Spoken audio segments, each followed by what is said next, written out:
filled with stories of men and women of extraordinary courage.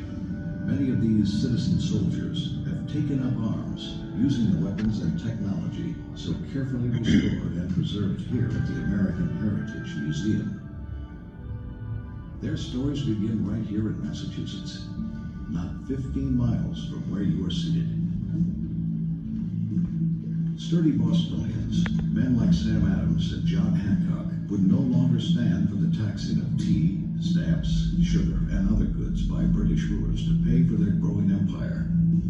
On April 19th, 1775, a war of rebellion would break out in Concord, Massachusetts, and a patriot militia would stun the redcoats, driving them back to Boston.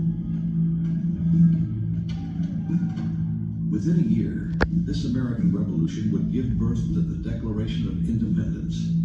It is a document that gives purpose to this and all future armed conflicts involving Americans, a document dedicated to fighting for freedom when, in the course of human events, it becomes necessary. These patriots would shock the world by turning back assaults of British troops at the Battle of Bunker Hill until their powder ran out. But the truth was, they were outmanned and outgunned from the start by a superior, highly trained British force. Even the stalwart commander, George Washington, was defeated in battle after battle. Yet gradually, through his cunning and fortitude, and with help from allies, the tide of the war would turn.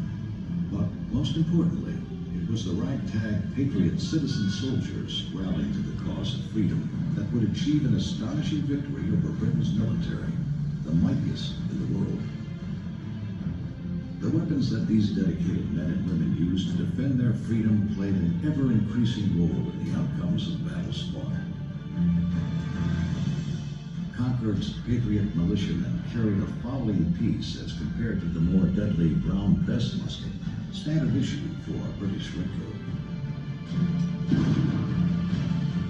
But cannons forged in Pennsylvania and fired by the citizen soldiers like Boston's Henry Burbeck of the 3rd Continental Artillery will help to shift the war in America's favor at the Battle of Monmouth.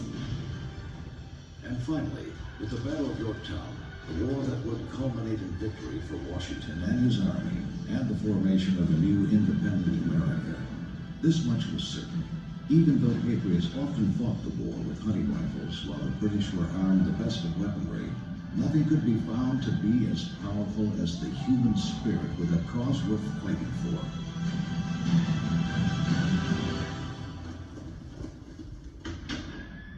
Tragically, 80 years after the end of the Revolutionary War, our nation, conceived in liberty, experiences an even more terrible struggle, a civil war that will tear at America from within. The scourge of slavery in a nation where all men were said to be created equal will pit Americans against one another. Families will be ripped apart in what will be the nation's bloodiest war. The face of warfare changes again with new weapons and tactics on both sides. Telegraph lines speed communications. Railroads transport troops and supplies. Long-range artillery proves deadly. Men dig into trenches to defend a city. The Gatling gun that fires hundreds of rounds a minute is an ominous preview of future battles.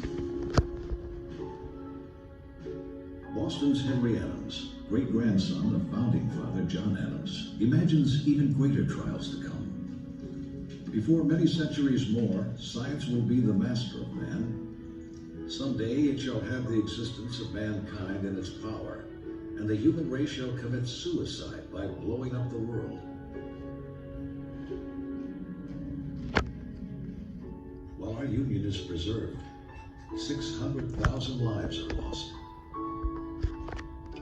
Nearly half the total military deaths in all of America's wars combined.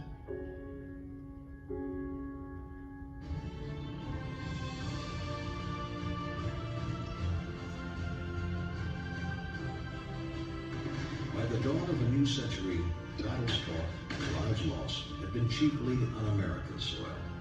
And these wars had causes worth fighting for. Yet soon, across an ocean where many of our ancestors began their quest for a new life, the world will explode. Our resolve will be tested, and America will never be the same again.